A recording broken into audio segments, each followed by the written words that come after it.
You scan your eyeball and you get tokens. I've They could give me a traveled- piece of pizza. I'd scan my eyeball. How does No. $85 a month work? That's a great question. You got a check for $85 and you're like, all right, what do I do with this for 30 days? I immersed myself in kind of understanding a little bit more about the Jesuits. I think they're the greatest centralized, decentralized network in the world. Can you kind of enlighten us about XDC? We found them way before anyone knew who they were. And then logically in my head, I said, it's around global trade. It's a matter of time before they're a top 5 chain. 1,800 acres we're looking at in Zimbabwe to basically build out and use our token as land. We want to back our token with physical gold, maybe some Bitcoin. This is a piece of gold from the Holy Land, physical gold. We haven't had a project on the podcast yet, really, from a founder's perspective. So, I mean, I guess we kind of did, but that was an NFT, so I don't want to play, And hits, AI. but Somebody found an AI project. That's a founder's perspective. Sure, but he Web3 means though. crypto project token. This is our Crypto, first Web3. fungible token. Our podcast is called Crypto Conversion, not Yeah, AI conversion. We've been blessed by the SEO arbitrators that be on the views, and we appreciate that. Thank you everybody who's been tuning into those episodes. But Yeah. we are a crypto project or crypto podcast. So Yeah. I don't know what you guys thought about the episode. I thought it was great to make those connections with those guys, at least from our standpoint. I think it. Oh, you go ahead. I was just going to say, it's always great to talk to builders. That's, I think, probably the biggest focus of a podcast, talking to people who are actually building things on Web3, building things around this space. So yeah, it's good to have anybody who's building projects on. Yep. No, always good to see, Catholic or Christian builders in the space. Good to get that perspective, get that foothold. We were talking right after the podcast, some other connection that we both knew and met and who's also Catholic and working in Web3 in a different space. And so it's fun to just build that network. And then I thought it was good. I've been following the project, on my own and they were able to flesh out some of the things that I wasn't seeing. And so it was good to just have them talk about it. Yeah, and I saw them back in January in St. Louis, and they were kind of on my list of people. If I was ever going to do this, I would want them on. I guess I just didn't understand where they were from their project standpoint and where they were in the building phases of it. So I hope that the audience can take something from that and learn something new. We are obviously not financial advisors, so we're not telling anybody to go invest in this project at all. But this was a really good educational episode in terms of learning what else is out there from Christians, fellow Catholics like Matt and myself, who are actually building stuff in the Web3 space. So, what's been happening this week? We have a couple of interesting stories that we can dive into a little more. I did just want to take a Worldcoin. moment to point out that I'm wearing a Bitcoin Bull t-shirt. I got this from Bitcoin Miami 2022. But I did think with the horns, it almost looked a little demonic. So I wanted to make sure people know that it's a Bitcoin t-shirt. That's good. That's good. Love it. Love it. I was going to say Worldcoin.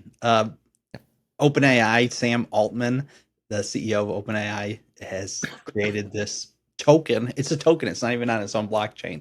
It's a token. You scan your eyeball and you get tokens. Would you guys do it? Would you scan your eyeball? I would not. Clear? At this time. What? Is that like Clear, basically? I've Yeah. never heard of No, Clear. they're already doing it right now. What do you mean? Like these orbs are already out in distribution, and people are scanning their eyeballs. The orb. Yeah, the orb. Clear. No, Matt. Clear is like you ever see when you do TSA? There's like those kiosks where people are putting their faces up to. That's Clear. Interesting. Okay. Yeah. Maybe So it's like there's that. already something like that. It's like another level of TSA pre-check. Interesting. I mean, in a sense, what I've seen is a lot of people, who are trying to take the less conspiratorial route are, pointing out that I think their iPhones will have this option where you can scan your retina. and use that as your passcode or something to get into your phone. And so, yeah, it's really funny that they built this orb though. It's like a ball that's like this big, and so it like looks kind of funny, and it gives people like an object to focus on. I don't know. In my like maybe I'm at a different journey in my conspiracy theory life, but I'd like to imagine that the government or corporations or both have already scanned my eyeball. There's enough like cameras out there. They have my face for my driver's license. So part of me is like, I mean, I don't know where these orbs are located, but if there's an orb, maybe 30-minute drive. I don't know if I want to drive more than 30 minutes to an orb. And if the line isn't very long, then maybe I'd scan my eyeball. If they could give me a piece of pizza, I'd scan my eyeball. If you have traveled in and out of the country the past like couple of years or so, they have it. Yeah, no question about it. They have something on you. So I don't know if they have you. Call a spade a spade. Yeah, but so do they have so this is like a very I was reading about it because I was trying to figure out this token distribution thing, and they are keeping this very hidden. It's not very public, like this is how we're distributing tokens. So I'm skeptical of that, but in their like white paper they have like huge sections related to the hardware of this orb. And so it's a very like well designed high end thing, and they're taking a very clear scan of your retina. I don't know. Well, the other layer to this, because I was actually going to come in and take the less conspiratorial approach, but the other layer to this is that it's using ZK, zero knowledge proof technology, to basically store the biometric data. So supposedly, and I mean it's all open source, they're not storing your biometric data. It's being stored, I guess, on blockchain. I didn't quite clarify that, but it's just a zero knowledge proof. And we already know there's this problem, this Sybil attack problem, right? Whereas if you create a wallet address, a MetaMask wallet on Ethereum, there's nothing to say that you can't just create, 100 different wallet addresses and pretend to be 100 different people, on the blockchain or in a DAO's voting mechanism. And so one of the biggest problems I have with the current Web3 system is that it relies on these DAO-based governance tokens as basically the most equitable distribution of voting rights. I mean, if we had a system like this that really did have zero knowledge proof tied to biometric data, then you know that you're interacting with a singular person, right? And you could create a much better DAO or just Web3 governance structure using this technology. It's just, do I really trust Sam Altman, some tech overlord, to take scans of my biometric data and not think that it's going to end up somewhere? Exactly. That's the difficult part. So yeah, that is the interesting, right? Because it's the rationale behind this is Sam Altman is OpenAI, ChatGPT, DALL-E, all these, AI. I'll be right back. I got to do something quick. You can continue, okay? All right. All these AI apps, and so this is he's calling it a proof of humanity system, and so it's kind of incentivized with this token, with this Worldcoin thing. But yeah, if I can, to post something on Twitter, do I have to have a unique something that tells me I'm human? Do I have to have anytime I vote, whether it's in a governance thing or even in real life, I'd love to. If things become more electronic, to have something like this is a unique vote. I'm not bringing someone else's retina to the voting booth. Right. And I mean, they're doing it the right way. Like if I were to go about it, they're using zero knowledge proofs. And, I imagine most of our listeners probably don't really know a whole lot about that technology, but it's like probably the coolest technology, or one of the coolest technologies out there for actual privacy. I mean, this is basically the backbone of Monero, of Tornado Cash, of basically all the privacy-related projects that we like. And so this biometric storage database is just a zero-knowledge proof. But, who knows? Sorry about that. So what's been happening with Twitter? That's an interesting one. What'd you say with Twitter? I've never heard of Twitter. X. Yeah, Twitter, never met her. Anyway, yeah, that's a whew.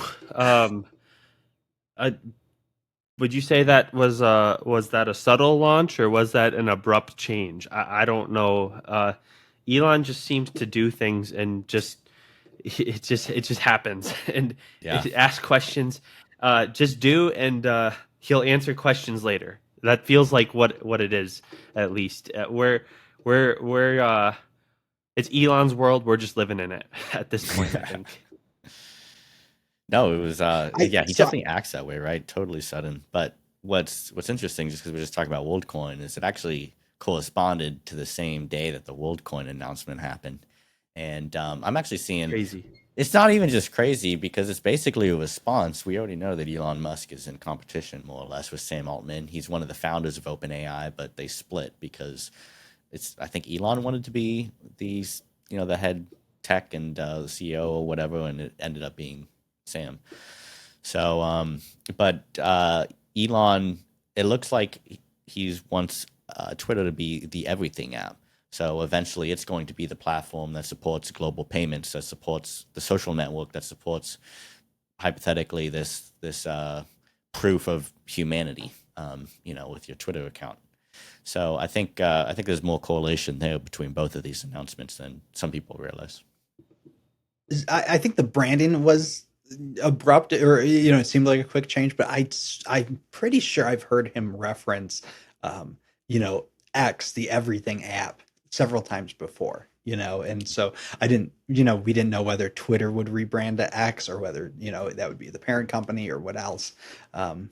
So my complaint is that there's two things. One is it's kind of hard to find my Twitter tab in the browser now, because I'm used to looking for the blue bird, and now it's a black X, and so it just, I don't know. I'm it's hard to find it. And then the other thing is there's so much language and like kind of culture that was built around Twitter, right? You have tweets, you can subtweet, you can retweet, what are we doing now? Is there going to be a new language centered around the letter X? Is it, going to become more generic? Am I post and repost?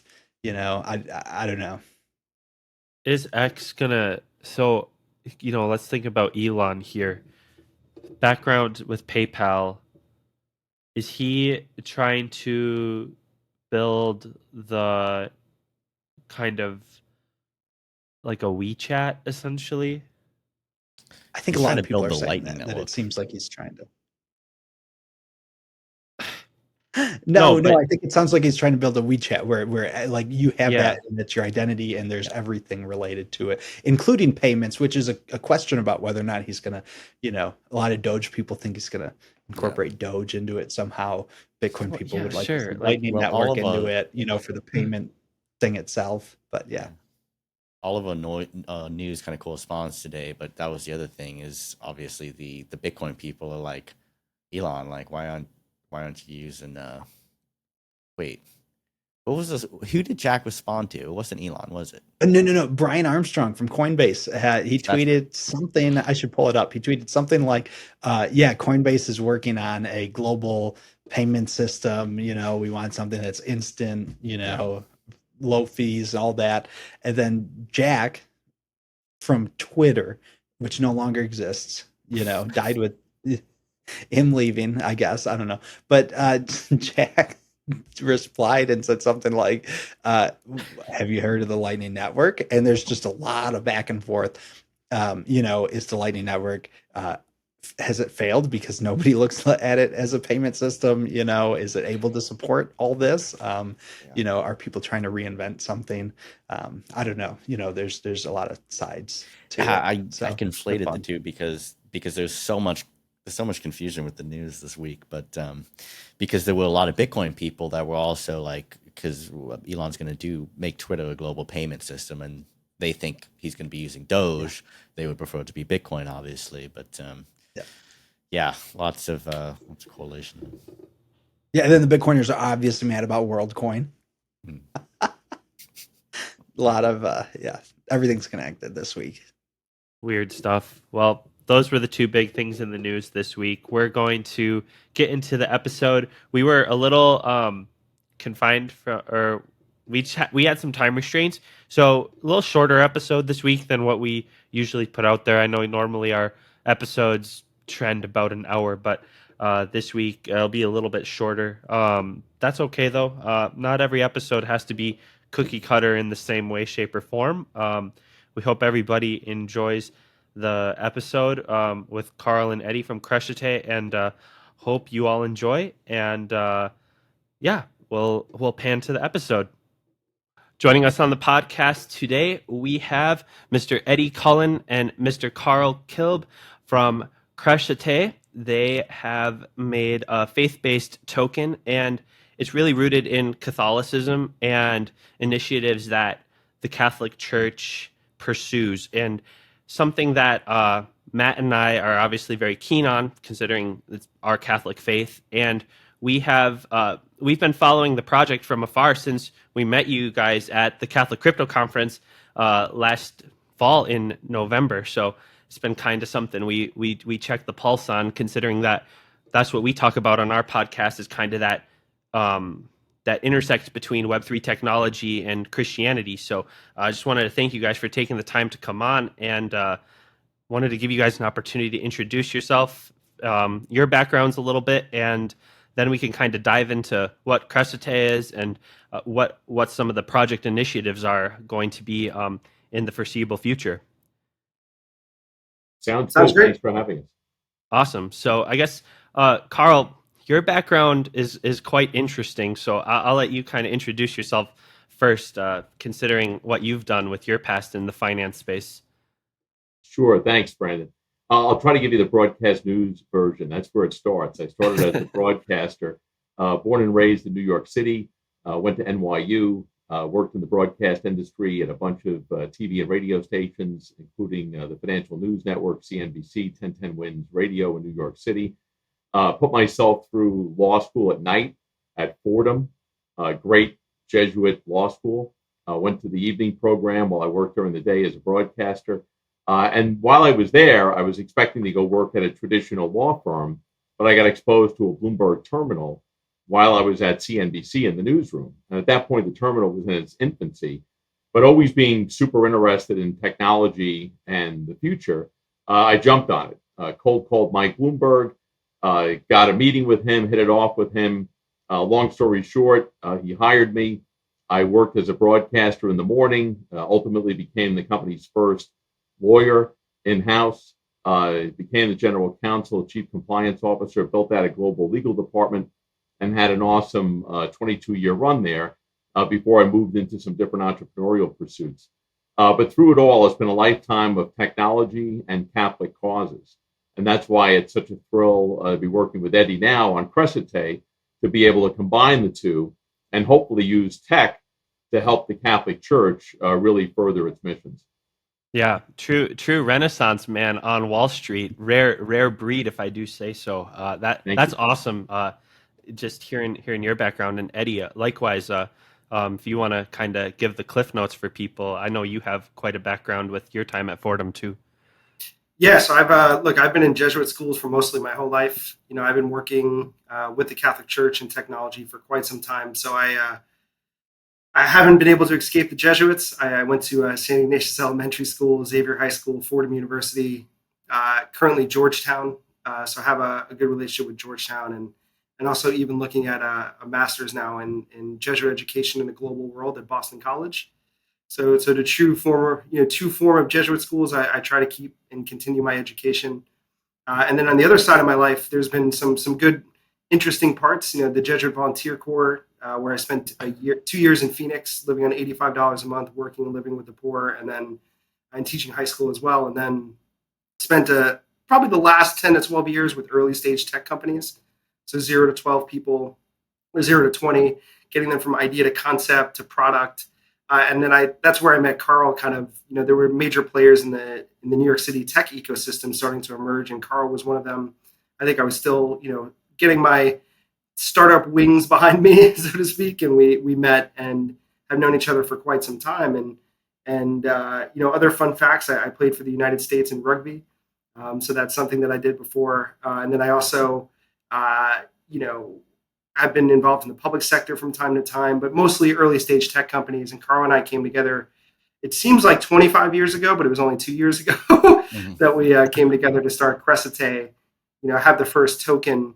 And we've literally, just been trying to build from our own experiences and our faith, and try to do something that is actually intentional rather than, I guess, lack for a better term, disingenuous or fake. We wanted to really kind of go at the core of something that was real and true. Yeah, that's funny in Catholic education circles. If you've went through Catholic education your whole life, it's like you can't escape that one religious order, perhaps, that you kind of fell under. For me, it's the Lasallians. I was in a Lasallian high school, then a Lasallian university. I wasn't even looking for anything Lasallian. It just happened that way. To hear that with people with Dominican institutions too. That, yeah, it's kind of funny how the Catholic world kind of shapes and molds you without even intentionally pursuing that. So, I guess one thing this may not I've be noticed, the topic of the podcast, but how does No. $85 a month look? Yeah, that's a great question. Yeah. It's a good question. So I had 4 roommates, and it was 4 roommates that came from very, very completely different backgrounds. And we all lived together in a house in Phoenix, and I taught at a high school called Brophy Prep. We had a couple people teaching at the Catholic, I think it was Relief Services or Refugee Service. I can't remember. So they were there. One worked, and 2 worked at St. Joseph the Worker, which gave clothes to the poor every week in kind of a homeless district area in Phoenix. So $85 a month looked like, grilled cheese and tomato soup for dinner. It looked like, cooking to us pooling together, I think $20 each for dinners for the month, to, make sure you had $10 for toothpaste and shampoo and some other things. And then, you might have at the end of all those kind of amenities that you had $10 left over to use throughout the month. So, and it's funny, most people don't ask me about that. And I think most people gloss over, but I did that for 12 months. So you kind of really get in touch with stripping away the bare necessities, I wouldn't say bare necessities, the things in life that you may think that are important, but are not necessarily. And the motto is ruined for life. So you kind of, I did some wild things that year. I walked through the desert 2 miles without shoes on to see what it was like to be a migrant walking through the desert, to, going to Guatemala and working at an orphanage. So the school was able to kind of help us. I was lucky. I got lunch every day at Brophy. So my roommates were a little jealous, but yeah, that's generally how it looked, right? It really was $85 a month. You got a check for $85 and you're like, all right, what do I do with this for 30 days? So a lot of grilled cheeses, which were very good though. You must have perfected the art with the grilled cheese, but we can talk about those skills another day. You can give us the tips and tricks. I guess, Eddie, let's get into Crescite. Oh, sorry. I was just gonna, with your background, I was waiting to see if you'd mention it. You also ran for mayor of New York. Is that right? I did, yeah. So I ran for mayor. I lost in the primary. I ran, I think, out of necessity with COVID. I think Carl will tell you the city was not particularly doing well at that time. I think around homelessness as well. Yeah. And I think Carl knows of a few people that know that position well. So, we've been. Sure. I mean, having worked for Mike Bloomberg at the company, and then seeing him become the mayor and doing such an exceptionally good job for 12 years, it got to the point where Eddie saw a need. Frankly, there's a big homeless problem in New York City.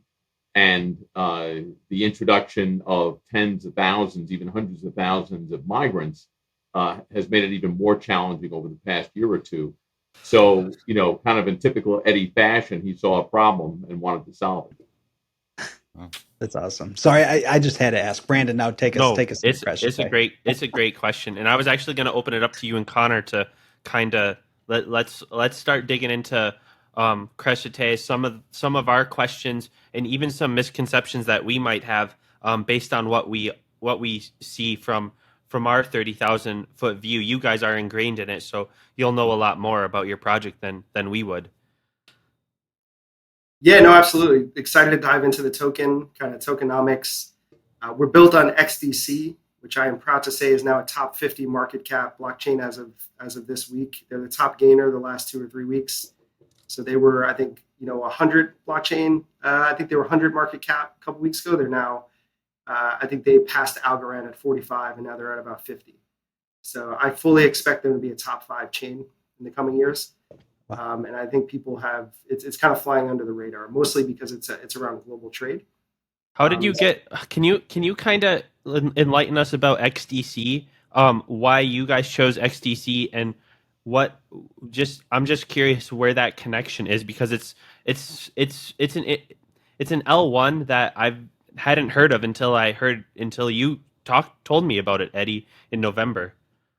So it's real interesting, right? And Carl's got a lifetime of experience too, kind of with tech products and what works and what goes. And this was, I think, part of being thoughtful for the year. So we said, all right, if we're going to go out and build a token that is representative of Catholic values or Christianity or faith, we need something that has public and private networks. We thought we needed something that was public, where people could just trade individually. We needed private because who knows, there might be academic records from a school that shouldn't be public, or there might be healthcare records that maybe need to be private, or sometimes information needs to be private at times, mostly because of laws and regulation.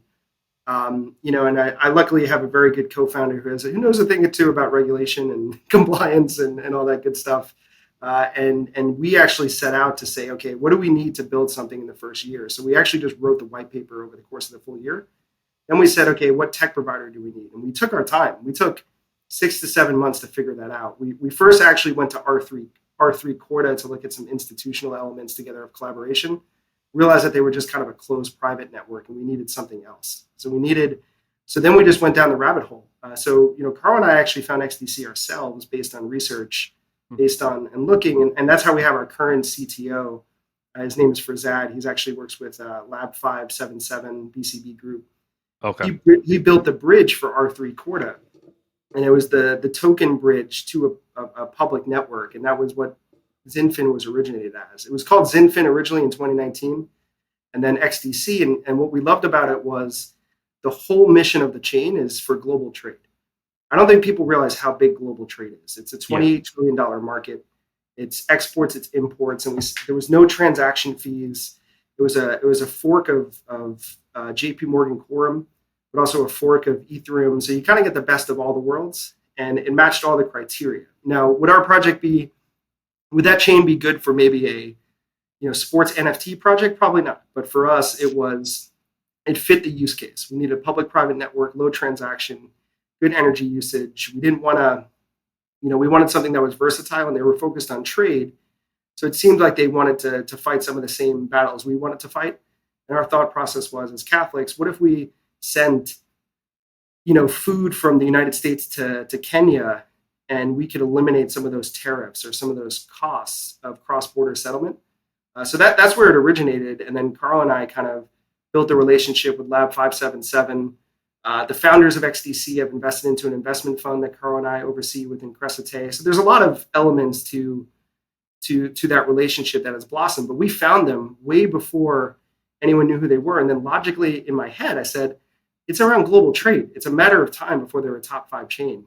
And they were 175, I think, when we met them, and they just broke the top 50. So I think they are going to continue to grow. But why do I like them? They don't do hype marketing. They don't do, it may not be I lack for a better word, like sexy type of blockchain with, like MBA and like this. It's boring enterprise tech, but sometimes the boring stuff is the one that's the most impactful. So that's been where it is. And Carl and I got to build a relationship with the founders and others over time. So that's how we found them. No, for sure. Boring profits are some of the best kind. I'll go ahead, Carl. Yeah, just something I would add to that. Eddie alluded to it, but the energy efficiency was also a huge factor for us. Speed of transaction processing and energy efficiency. We're always looking to do things in the right way. And, we're looking for ways to facilitate global trade. And you don't want to do it in a way that's going to be wasting energy and causing all kinds of other problems, right? So the energy efficiency was a big factor for us as well. Yeah, as mentioned with Crescite, I know the ESG stuff is something that you're pursuing. So it's kind of good that you're just putting the cards on the table with saying it without, being pressed for it later on. So it makes sense in today's world of finance and investing. So I understand, and that makes a lot more sense in terms of the direction that you went. It definitely brings some clarity, which we appreciate you explaining so eloquently. This might have been a good first question, but I I am kind of curious the larger vision of Crescite. So I've seen you. It seems like as I'm following the project, it seems like you guys are going in a couple of different directions, and so I'm trying to what's tying it all together. I've seen we had Father Ian Van Heusen on here, with his Carlo Acutis game, or whatever, he was Metacast. Anyway, I maybe we can go over that connection as well, right? But so you have kind of virtual reality, metaverse type stuff. You're obviously doing stuff in Africa, and you've been in Dubai as well. So there's kind of this like international settlement and trade type of a thing. Fractional real estate.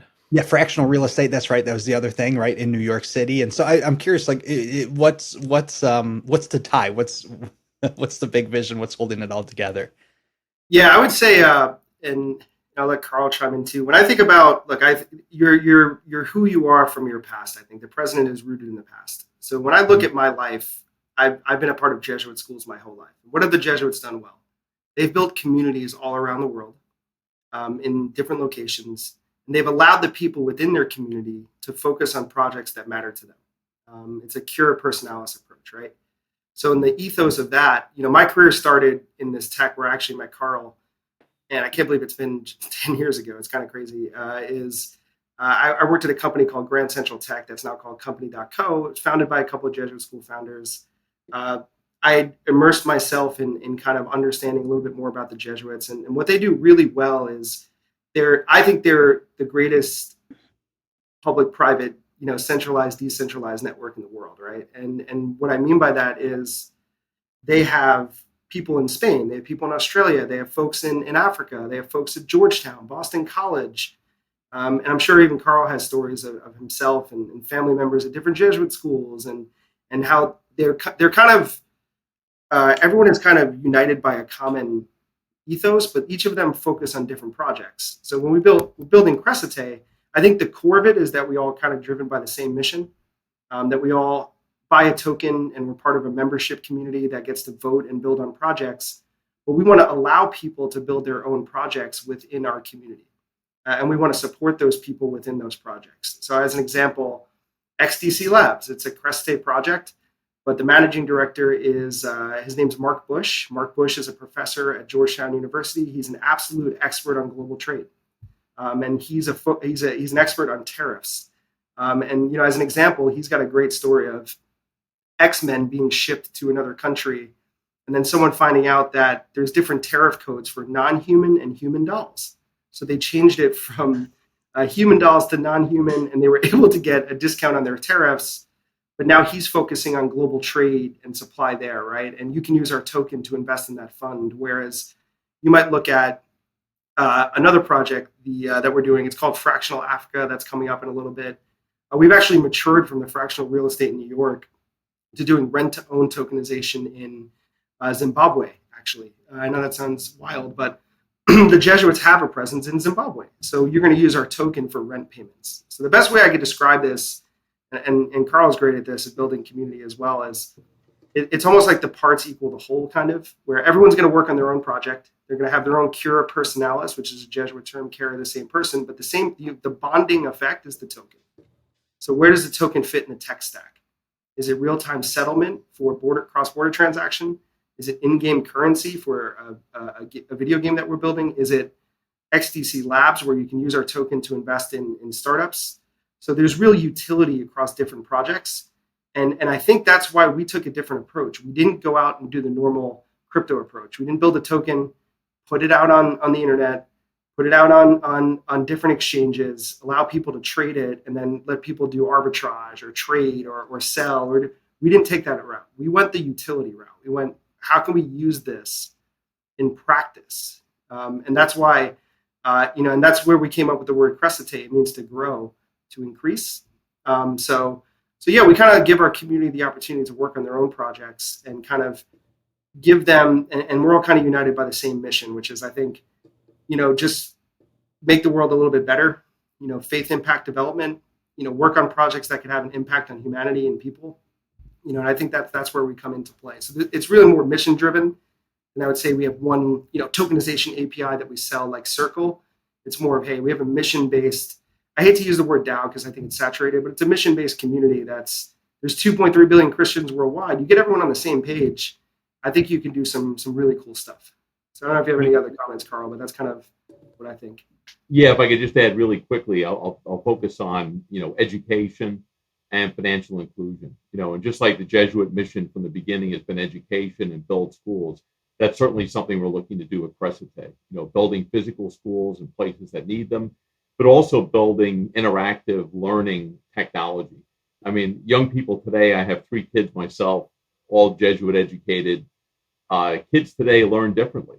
They'll learn through YouTube videos, right? They want interactive learning experiences. It's not everything out of a textbook like it was when I was a kid.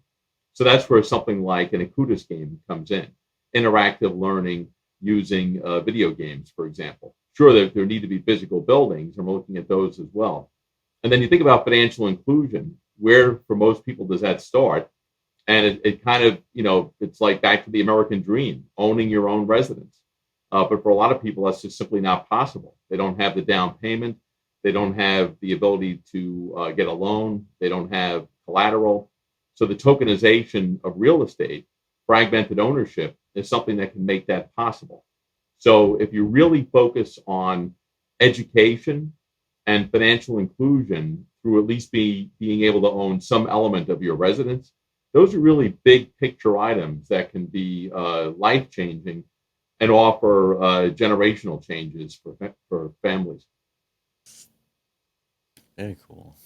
I'm kind of interested maybe to hear what your argument for Crescite is on this, but also maybe a commentary on kind of the greater blockchain ecosystem. But we interact with Bitcoin maxis somewhat regularly. And, obviously their argument is one around adoption, in that what is ultimately going to give Bitcoin its value is when everybody's on it. But you also see this in the Ethereum community as well, or Web3 in general. There's this concept of all these coins and these projects need to work together on some sort of interoperable platform.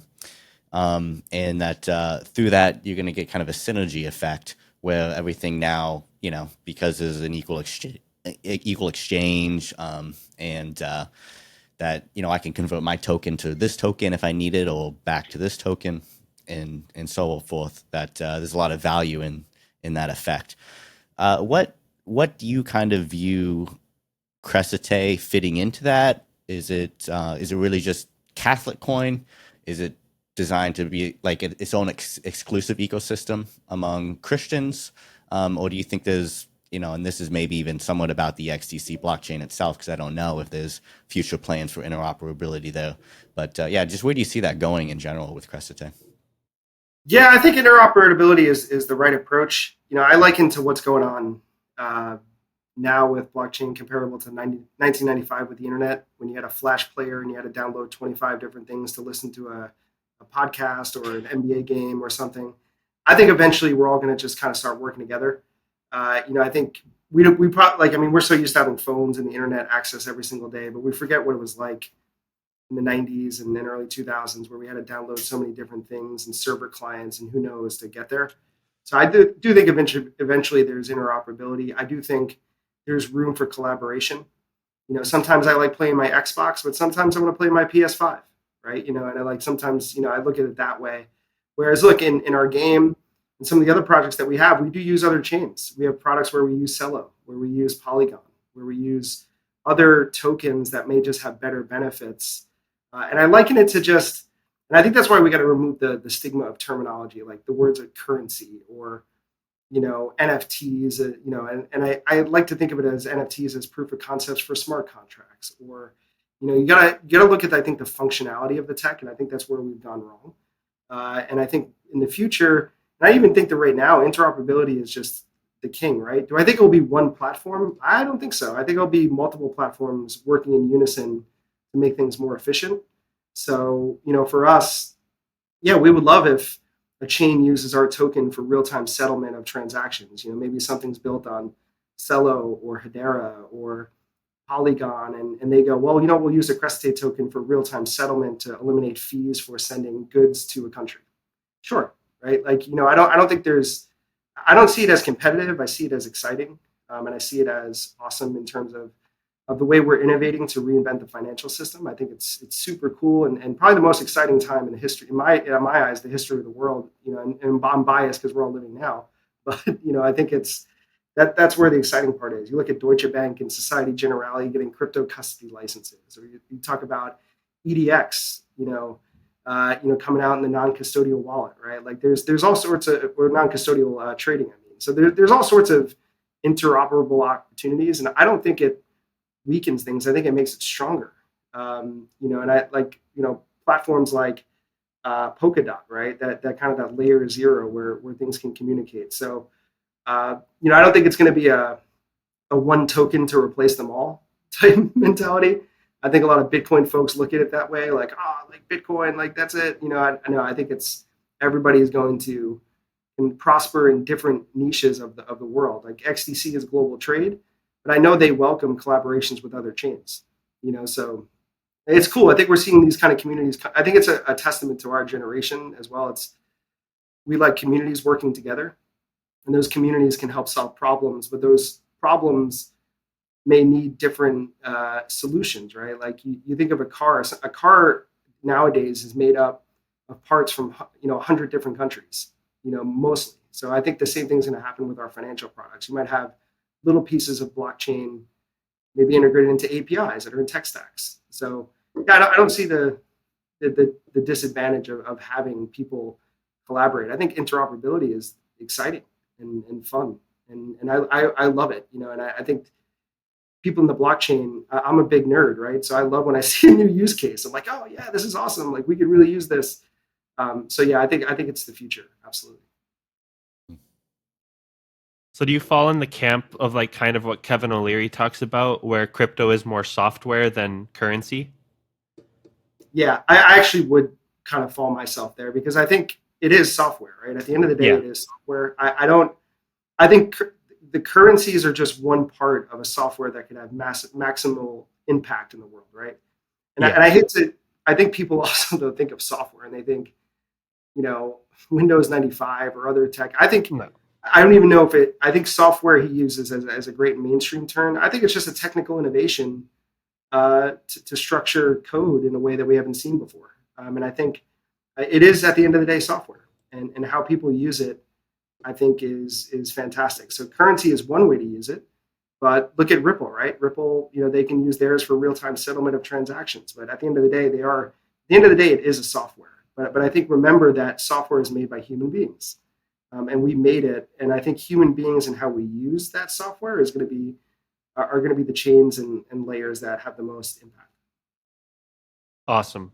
All right, let's start talking about what's next for 2023 for Crescite. What can people look forward to? What are some of the things that you're working on?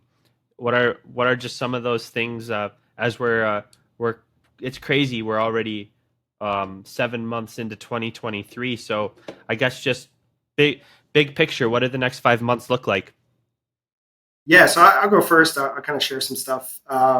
We're 7 months since our token generation event, and I think we've had a lot of success since then. Sure. The good part about, and maybe I'll let Carl chime in a second on this, on the XRP judgment, is we're fully kind of compliant from a regulatory standpoint. We actually got everything completely right before that verdict, meaning we filed an exemption.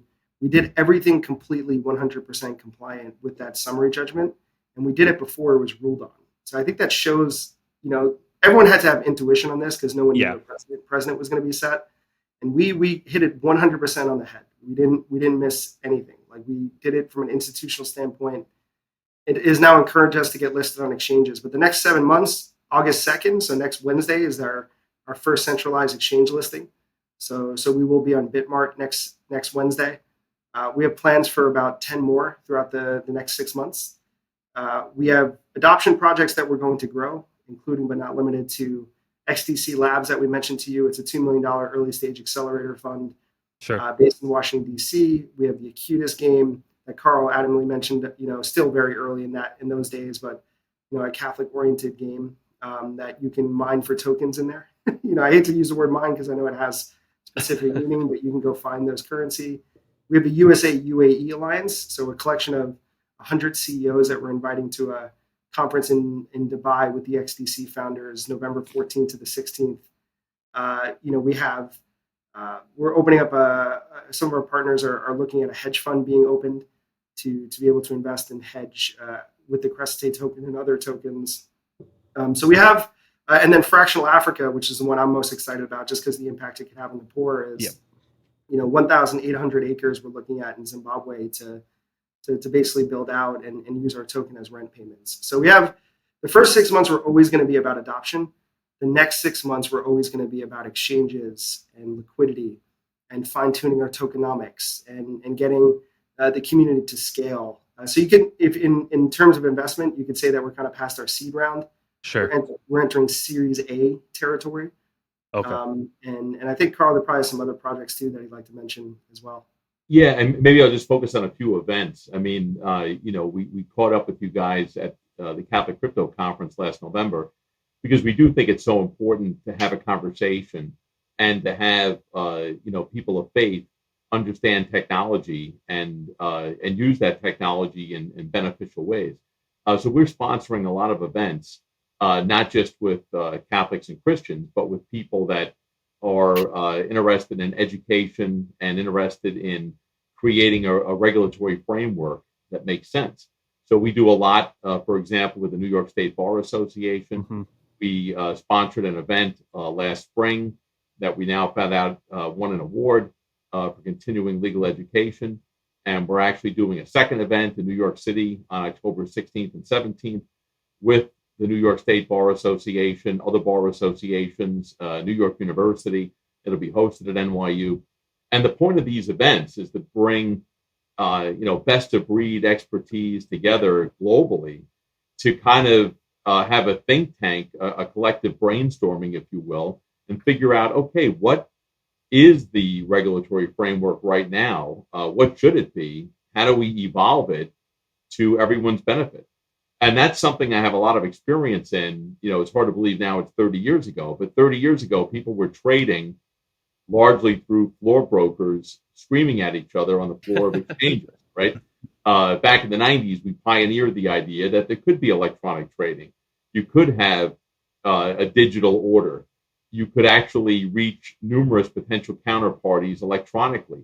You could get best execution that way and create kind of a fair, level playing field. Fast forward to today, we see a lot of those same types of regulatory issues, and there's just no substitute for putting exceptional people in a room and kind of talking it through. So Crescite does a lot of that, with the Crescite community, whether it was, our involvement with the Catholic Crypto Conference or all of these continuing legal education programs. We want to be at the forefront of helping people figure out where we should collectively go. And to speak about the token quickly, look, I'm very lucky to have a co-founder that has a ton of experience in this. Yeah. In navigating a world that has not the chapters haven't been written, and we're at the epilogue and we got to write the next chapter. It's kind of sitting around with Carl and being like, well, do we think this is going to be the next step? And we'll be the first one to tell you that it's been rewarding. It's been extremely stressful at times, right? Like, sure. Because you don't know what's next. You question decisions, you're not sure, but at the end of the day, I think our faith kind of drives us that we can get to a place that we're gonna get there, right? And it's when you look back, you're like, wow, we really have luckily accomplished a lot in the last 6. I like to think we started at the token generation event. That's where I usually do my benchmark, because that really matters. When did you actually get to that event? In 7 months, we've done a lot. And the one thing I'll share with you, which I think is pretty cool about the token. And I'm going to grab this just so you can give me a second here. Yep. So I actually got this today. So one thing that we're doing, I believe in currency and I believe in tokens, but I also believe that you got to look at the financial elements and still be financially innovative. Tokens need to be backed. And I understand that liquidity is there, but you need things to back the tokens. So a couple of days ago, we actually brought our first 30-year U.S. Treasury bill.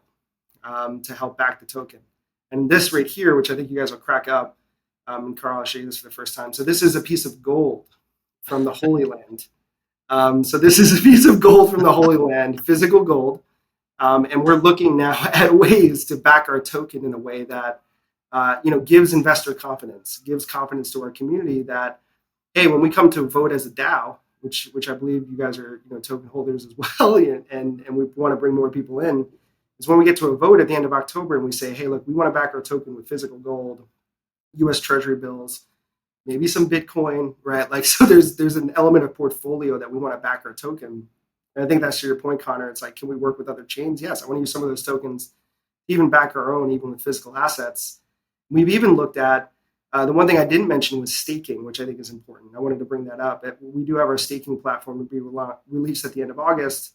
And not only will you be able to earn Crescite tokens, you'll be able to earn Crescite gold and other elements that we're building token-wise that we want to make sure that not only is the token, something that is great from a membership standpoint, but there's also practical elements that we're backing it. That there's, you can never really predict everything on the market, but do our best to predict how we can make the token thrive, especially from a Yeah, that's awesome, Eddie. Thanks for your insights and giving us a look behind the curtain there. I want to be conscientious of your time. I just appreciate you both for taking the time to come on our podcast here at Crypto Conversion. As always, audience, please like, comment, review, subscribe, unsubscribe, resubscribe. Check out Crescite coming to exchanges near you. It looks like going into the end of the year. You can also use XSwap as well. That's been an interesting platform to familiarize myself with as I've looked at this project. But I wish you both all of the best in terms of building that market presence, because I know that's not always the easiest. I've been in some early stage nascent projects and watching them try to build their presence so that accurate pricing is out there on the coin market caps and coin geckos of the world for price tracking is parallel and makes sense. It's not always the easiest, but nonetheless, it'll be great to see you all on the exchanges and the market watchers, and just see how the rest of the market receives the project when they find out what it's really about. So hope to have you back, and wish you all the best. Thanks, gentlemen. We appreciate it. All the best to you guys. Thanks for having us. Yeah, awesome. Thank you, guys. We really appreciate it. Peace.